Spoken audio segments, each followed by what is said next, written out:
Hi, welcome. Anton Kriel here from the Institute of Trading and Portfolio Management.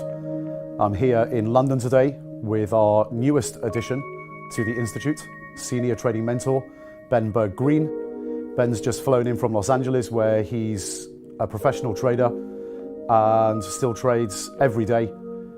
Welcome, Ben. Yeah, thanks. How you doing? Yeah, great. It's good to be How here. was the flight? It's a bit long, but survived. Cool. So yeah, it's I haven't been in London for 15 years, so it's been a while 15 years. since I was here last time. But Cool. yeah, it's Skyline looks the same. Still looks the same, yeah? Yeah, but I'm sure it's changed a lot. But it looks the same to me. So Canary Wharf was obviously there in 2001, but there was not many people there. Yeah, that's true. Yeah. So where were you based when you were in London? I was at in Sloane Square. Okay. I used to work for a hedge fund there. It's in Chelsea, and I was there for a few years. It was a quant, long short, US equity quant fund that I worked for back in 2001. Okay. So in terms of career, you were elsewhere before London. How has the career progressed from the very beginning as a professional trader? Yeah, so my career actually started in aviation. I used to be a cargo pilot flying planes in the Caribbean. And my background, my education is in aeronautical science. So I came from a different aspect than most other traders, I think. Back in the mid-90s, I found myself wanting to explore other avenues. And I was really getting interested in trading and finance. I don't know where it came from, honestly. It just kind of came to me. And kind of to make a long story short, I ended up working for Franklin Templeton, which is a $200 billion fund. In Fort Lauderdale as a global long-only asset manager. And when I started there, I started in operations because I didn't really know anything about business at all. And I kind of worked my way up to the trading desk within the year and ended up trading European assets for them for a couple of years before I moved on. So yeah, it was definitely a good experience. It was a great place to start your trading career from. I think learned a lot there. So you had all that infrastructure around you starting at the $200 billion fund. What did you do afterwards? When you came to London, you were working more on the hedge fund side, right? Right. So I worked for a couple of the firms in between, but after 9/11 and the terrorist attack, the firm that I currently was working for got shut down. Right. Nobody was hiring. Everything was basically closed. So I got an opportunity to work for a hedge fund. It was a startup fund here in London. And by then I had developed a lot of experience trading other asset classes, which was interesting for this fund. Plus that since they were quantitative, they used a lot of mathematic, formulas and computer programming and all that kind of stuff. And I had that background as well, and it was a very sciencey type of fun, using chaos mathematics and stuff that I was interested in. And so I came over here to set up their trading operation and basically managed the fund for them, which I did starting in 2001. So that's when I lived in Chelsea, actually. So the name of the fund in London? It was called Head Capital. Head, okay. So obviously you went from Templeton, the big infrastructure, to the hedge fund in London, more quant-based, more short-term, more mathematical. And then what did you do after that? Yeah, so after the hedge fund, eventually that ended up being shut down because the backers, they weren't really into hedge funds. They were actually into real estate, and they kind of figured, well, let's start a hedge fund because that sounds cool. Right. But they didn't have the knowledge that you really need to raise assets. So you can have great performance, but if you don't have the network and the infrastructure, you're never going to be able to get beyond your friends and family, asset size. So you can get up to, 40, 50 million, getting close to 100 million, but after that, you hit a wall. Yeah. And you really need to get assets from the big allocators, which you're not going to get unless you're, George Soros or Steve Cohen. Right. So eventually that got shut down. I went back to the States. I was trading futures, and eventually I got the opportunity to work for GE Asset Management in Connecticut and basically trade their whole Asian. It was actually me and another guy trading the whole Asia region. So we would trade anything from Australia Open, like in 2-3 in the afternoon until India, right? Which went on until 6 a.m. in the morning. Jeez. And we traded. That was GE's full pension fund, so that was like $250 billion. And I covered Asian region for them. Cool. Went from there to the West Coast. There was a couple of reasons. One was the hours. It was a lot easier to trade Asia on the West Coast. And it was also a lifestyle move for me, because at that point in my career, I felt like, I wanted to be where I wanted to be because of my lifestyle, not because where I was working.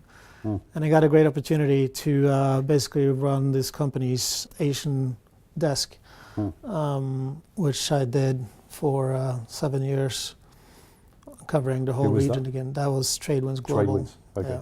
That was Nuveen Investments is a big mutual fund in Chicago. Right. That has a bunch of money, and they have these smaller affiliate boutiques around. TradeWinds was one of them. We had up to almost up to 40 billion, so still pretty good size. It's pretty chunky. Yeah. So and the Asian part was probably about a quarter of that. Okay, cool. So it sounds like you've been around the block, seen many different areas across the investment spectrum. And actually quite interesting as well is you've been part of the big infrastructure, you've been part of the small infrastructure, and you've kind of like had these ups and downs in your career where you've had quite a few moves and kind of been there, seen it all, done it.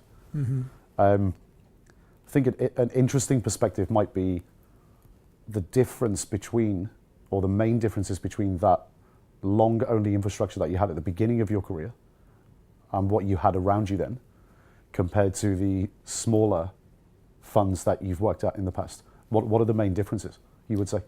Between Franklin Templeton and GE Asset, they're both giant firms. TradeWinds Global was pretty big as well. Hedge fund was small. I worked for other couple of firms that I didn't even bring up in between that were also, on the smaller side. So I've been kind of working for a bunch of different size firms and traded a bunch of different asset classes. And I think the difference is when you're a giant fund, you have your hands tied quite a bit because of liquidity constraints and opportunities. Like if you're trying to trade billions of dollars worth in, in small cap stock in Malaysia or some other country, it can be very, very difficult to get into that position. It might take you months. And to get out might take you months. So by default then, the holding periods for these big guys just has to be much longer. And there would be 5-7 year holding periods, and for a smaller fund can be much faster, and a smaller fund has more flexibility to move around in other asset classes or maybe smaller companies that bigger guys don't have access to. So plus that the whole compliance that goes around a big trading desk in a big firm is much more intense. So it's it's a bit of a different world. I think I prefer the smaller funds. So it's kind of like the super tanker and the speedboat, right? It's like how long does it take to turn around a super tanker? A speedboat can just zip around and be in and out, right? And it's like the difference investing and trading. I mean, if your time horizon is 5-7 years, you're not trading really.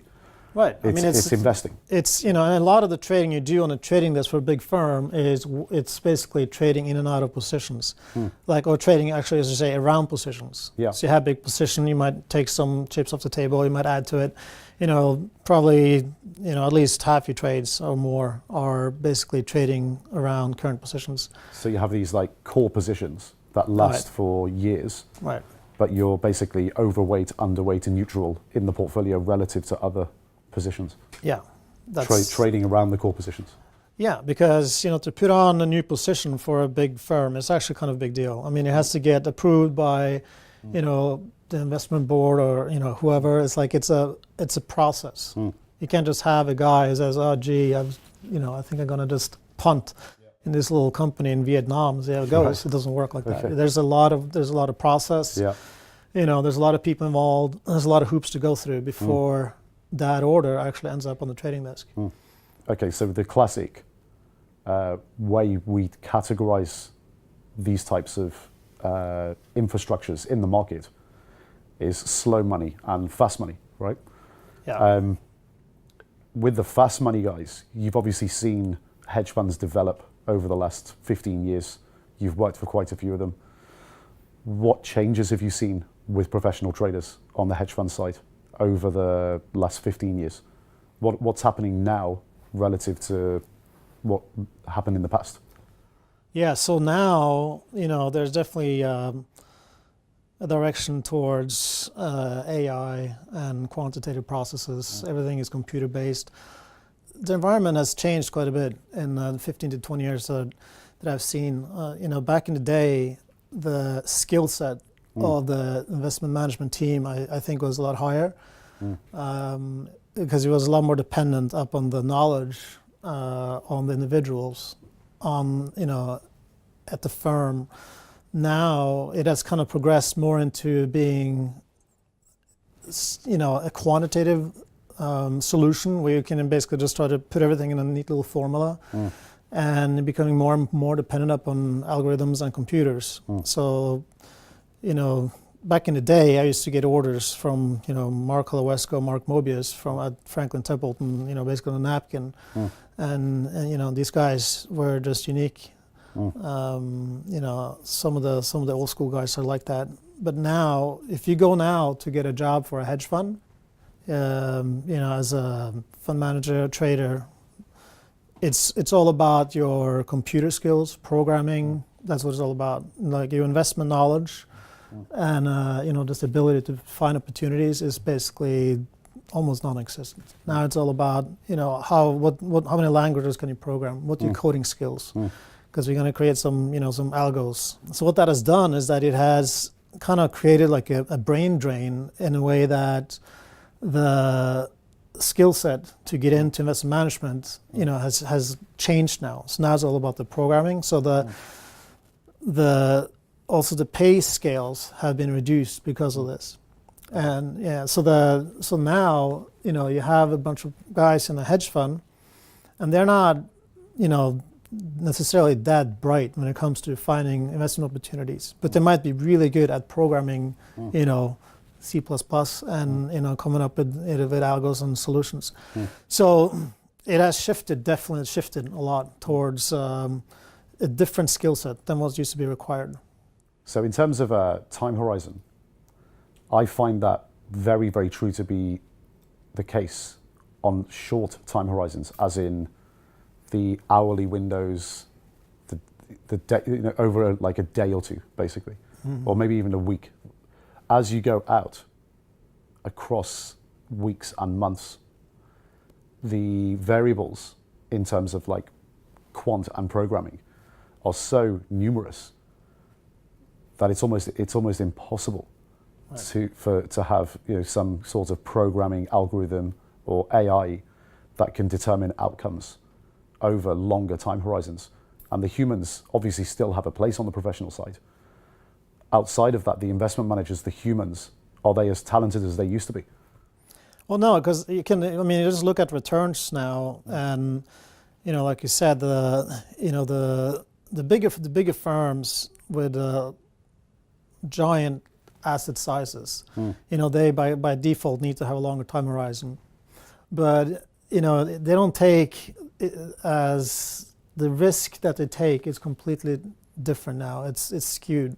Now it's all about how they would do versus a benchmark, and most of them I would do way worse than the benchmark. So they're like, all of them basically are classic indexers. Right. That's what they are. It's not about pursuing alpha anymore. It's about pursuing beta. Trying to find it's all about relative performance. And it's so you have a high fee fund that can barely keep up with the benchmark, and so the whole game, I think, has changed a lot. So it kind of opens up opportunities for retail traders more, because now, a lot of the knowledge and the education and information is available to retail traders now just as much as professional traders. Okay. So you can actually have, retail traders that can have a huge advantage over professionals, because you can move faster, you're more flexible, you don't have a giant set of compliance hanging over your shoulders. So let's say that infrastructure is available. It's there for retail traders. Assuming that, here's a question.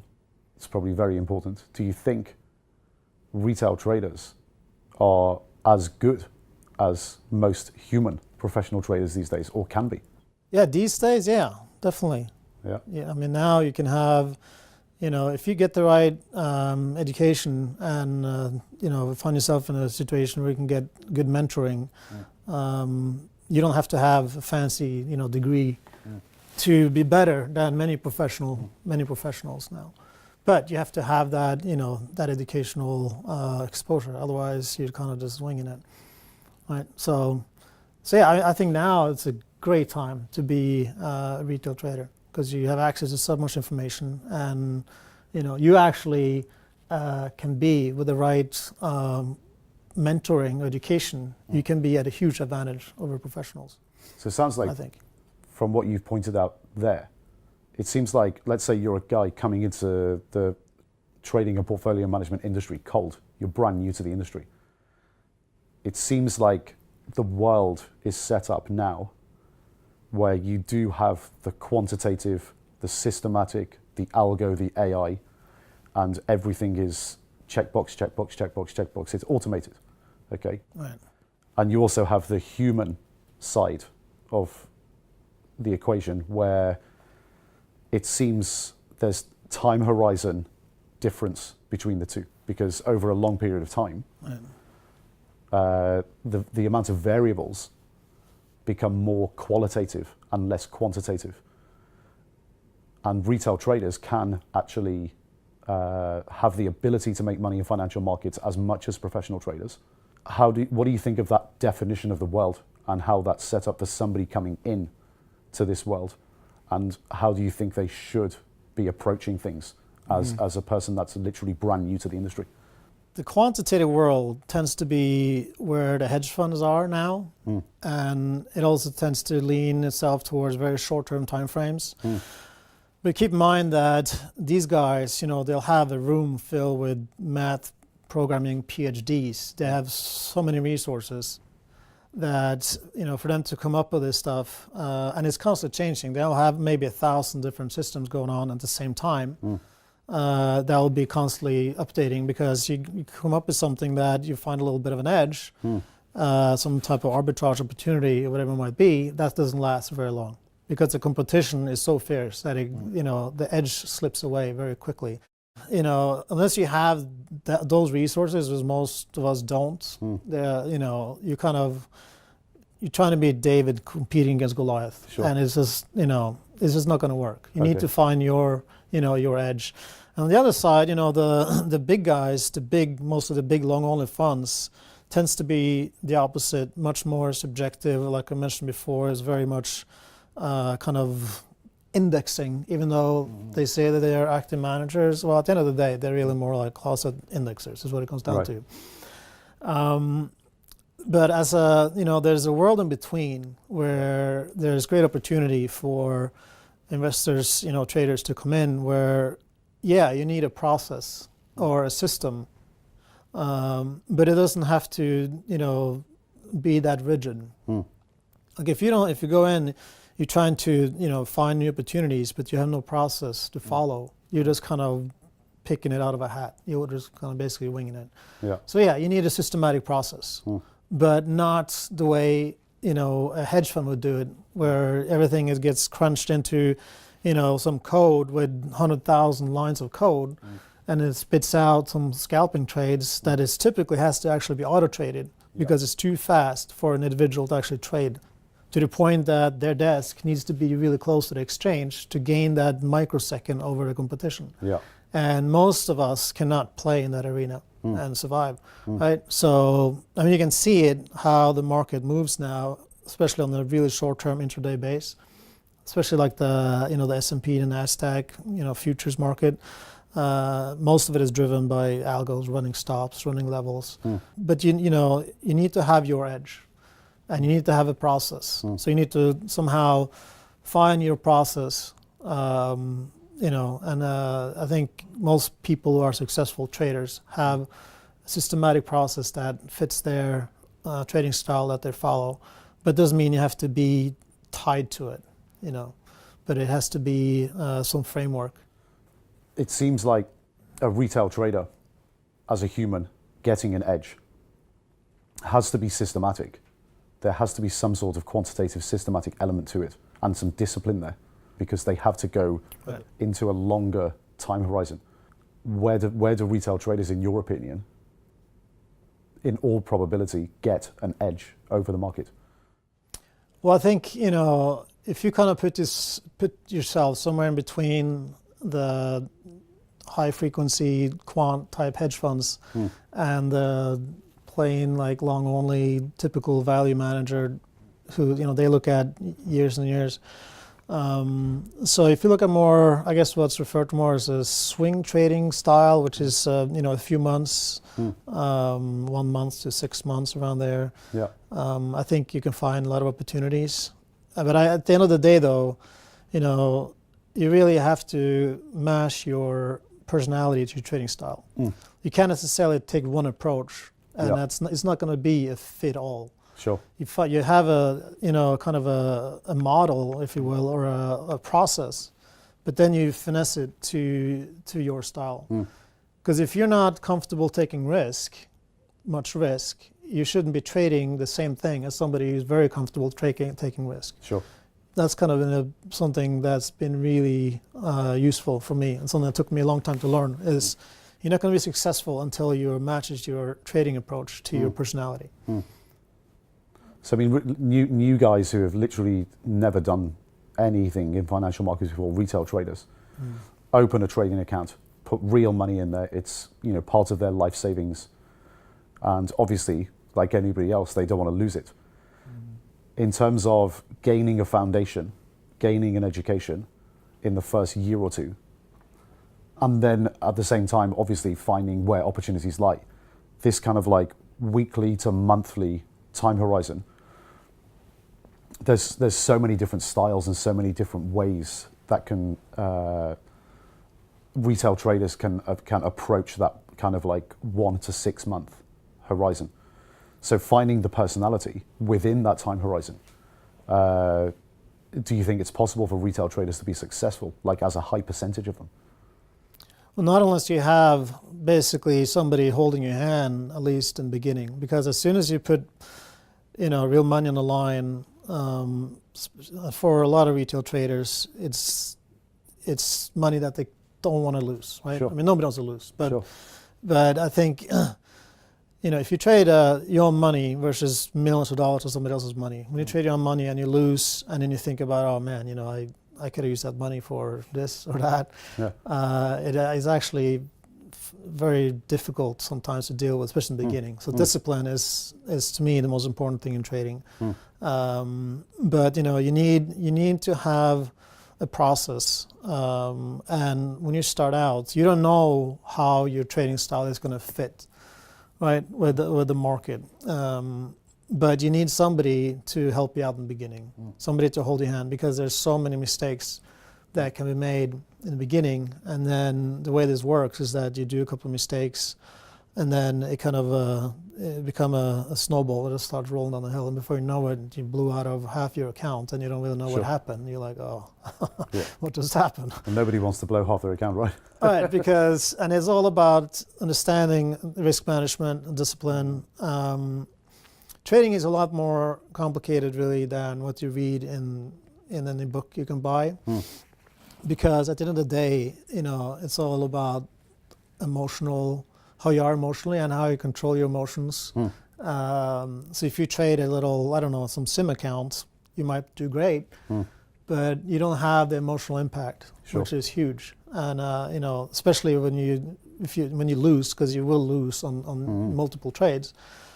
How you then react to those losses, and that is, I think, where it's really important to have somebody you can go to for help, and somebody can kind of guide you on the right path. But then eventually you develop your own style, and you become self-independent. But that, the learning curve can take some getting used to, and it can be really expensive to get to that point unless you have somebody who can guide you down the right path, I think. So it seems to me like, retail, we wouldn't be here if it wasn't possible. So retail traders can, in our opinion, and make a success of themselves starting out, in that kind of like 1 to 3 month, 1 to 6 month time frame, because there's many opportunities there to get some sort of edge over the market. But it sounds like, for most guys coming in, it's obviously really difficult if they're just sitting in their bedroom and they don't have, that guy looking over their shoulder and helping them. So you were in Florida, for example, like just a few weeks ago with a whole bunch of guys from the Institute, and it was your inaugural vacation mentoring program, and we had 8 retail traders there. How was that experience for you? What did they learn? How were they in terms of response to what they were getting taught? Mm-hmm. What type of behaviors did you pick up on from retail traders? It'll be interesting to hear what your experiences were there. Yeah, so I did a vacation program a few weeks ago, and that was really my first exposure to working with retail individuals who are really into investing and trading. And actually, since I started talking to you, what has really blown me away is the I guess the intelligence of a lot of these retail traders. Like they are, a lot of them, a lot more advanced actually than some of the professionals are now these days. The stuff that they come up with was impressive. Yeah. And it was really interesting, I think, was because most of my background has been dealing with other professional traders, sell side guys, buy side guys, whatever. So you kind of all speak the same language. It's like, I guess in any profession, you just get used to it. Then when you start talking to other people, what I started to realize was the hunger for people to do it themselves, because the returns for the on the fund side has just been really bad. Yeah. And it's honestly a pretty low bar actually that's set by the institutions these days. And man, I gotta tell you, these guys are bright. Yeah. They're not finance guys, right? Yeah. They come from all walks of life. They have other normal jobs, and they're really bright. They impress me. And they can probably do just as well or better than many professionals these days, I think. It's an interesting point, actually. Do you think there's an intellectual snobbery on the professional side that's been caught out in terms of returns? Yeah, it's, people make a big deal out of, they're this portfolio manager or some fun, but at the end of the day now, we all have access to information, super fast. We have access to probably, the best and quickest information in history, which means that we all more or less in the same level playing field. And as a small investor, you have your edge is that you're small, and that's what I was trying to teach these guys. Is you look at the big funds and you're like, oh man, how can I compete against that? Well, you look at where your edge is. Well, first of all, you can invest in smaller companies that a big fund is going to take months to get into and out of. And they wouldn't even maybe invest in them at all because, it doesn't fit there. All the boxes aren't necessarily ticked off for compliance and, regulatory reasons and all this other stuff. So the big funds now really have their hands tied behind their back. It's really like, I don't know, used to being a race car driver, now you're kind of driving with one hand. Yeah. Behind your back and one patch over the other eye, and it's like a huge handicap. So now the gap between professional traders and retail traders can really merge. But I think what's funny as well is like when you look at, for example, like hedge fund managers and how the industry's become so perfectly competitive. if, for example, a hedge fund manager say at $500 million because they've had a good 3 to 5 year track, and they're going to want to get over the billion and build more and more infrastructure, their pitch is often a 200-page investment process, because that's what investors want to hear. They want to know that every single detail has been thought of. No stone has left unturned. The investment process is really sophisticated. But then the returns in the hedge fund industry are not justified by the sophistication. And the last thing these guys want to hear is well, I can make 15% a year just punting, so give me $1 billion, right? And this is where, for example, like the retail traders who are smaller, you know, if they can find that niche, for example, where they're not falling for the intellectual snobbery, but they're not punting, there's somewhere in between. Right. The opportunity lies there for them, right? Yeah, I mean, you look back in the day, like when I started, since I didn't have really an investment background, I just consumed all the books I could read. And some really stuck to me, like for instance, like Peter Lynch. And his approach is completely different than what the guys are now. You know, back then he was, like you said, you know, keeping it simple, you know, hanging out at places, seeing what works, what makes everything tick.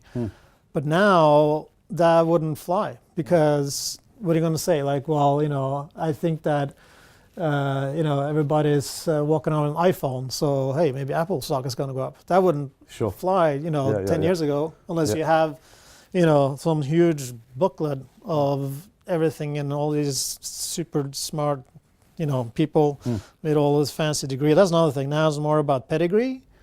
And, you know, what looks good on paper. Rather than your performance. You know, so a fund would want to have an investment team that they can market as, okay, he's from this school, he's from that school, you know, they have this degree, that degree. That is more important than how has he actually performed. And it's actually really sad for the investors who invest in the funds at the end of the day, because, you know, they're getting shafted. Why? Just going to have a fancy looking investment team that everybody's all pretty. So what looks good on paper could end up being toilet paper, essentially. So now, you know, and as a smaller investor, especially a retail investor, you know, you don't have that hanging over your head. Right? That you have to impress people with your pedigrees and all this stuff. And it's at the end of the day, if you can make money, you can make money. And I mean, if somebody can make money, I don't care where they come from. It's great, right? Because it's hard. Well, neither does the market. Neither does the market. The market is very unforgiving. Like either you make or you lose. That's it. It doesn't matter like what your background is. Or so now, you know, if you're going to work in industry now, it's kind of sad, but a lot of it is more about pedigree and what school you went to, you know, rather than what you actually can do. So I think, you know, all this said, I think the benefit is actually shifted a lot towards the retail investor. Well, this is, I guess, what we brought you in for. So obviously, we hooked up in Los Angeles last year. We hit it off straight away, and I think we're on the same page. The need for a retail trader to learn how just to make money, and don't, you know, get caught up too much in the crazy detail that professional traders can potentially go into in the beginning, and just get to a point where you understand financial markets and make money. So I think, you know, you coming in is really going to help retail traders in the Institute. This is obviously what you're going to focus on, helping these guys make money and get out of the blocks and get good. So it's been great to meet up in London. We've got pretty hectic schedule coming up. We've got a few dinners this week, and we've got the super conference on Saturday.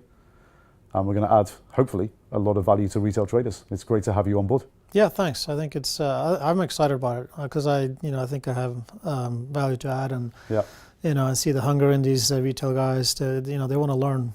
And you can't really just learn this like going on Google and trying to. You can learn some stuff there, but not the real deal. Like you need to be out there. You need to have somebody who's been there, done that. Been around the block a few times, I think. I think about it, it's like anything. I mean, you want to learn how to be a professional tennis player, you're not going to Google it, right? Exactly. You need a coach. Exactly. So yeah, I think it's going to be good. Cool, man. Great to have you on board. Yeah. I'm looking forward to working together soon. Yeah, Cool, man. great. Thank you. Cool.